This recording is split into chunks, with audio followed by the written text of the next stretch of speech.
Brussels. Not so long ago, a European Union leader could candidly call Hungarian Prime Minister Viktor Orban a dictator in public, prompting chuckles.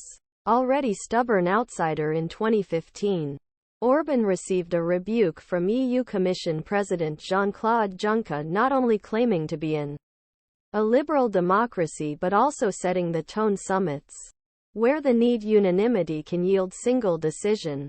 The leader has tremendous power in many matters. There are very few people who laugh anymore.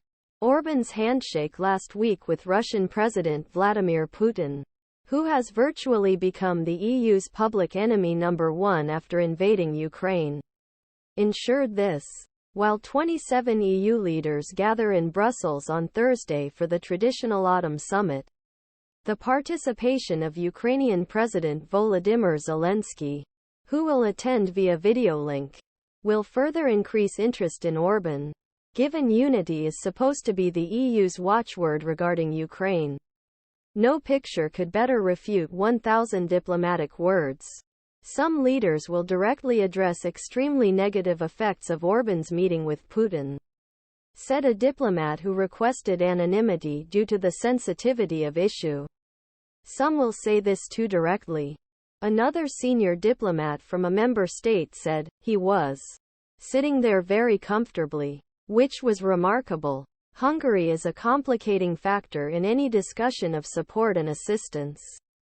We don't need act diplomatically on this issue, he said, and asked to remain anonymous due to the sensitivity of the issue. Orban is not easily embarrassed, as he often succeeds in the face of overwhelming opposition from within the bloc. And earlier this week he said the situation was aggravating when he compared the EU, which has poured billions of euros into Hungary since it emerged from Soviet rule, to Moscow's former communist leaders. Things are emerging that remind us of Soviet times, Orban said earlier this week. Moscow was a tragedy. Brussels is just a bad contemporary parody. Such conversations were welcomed across the Atlantic.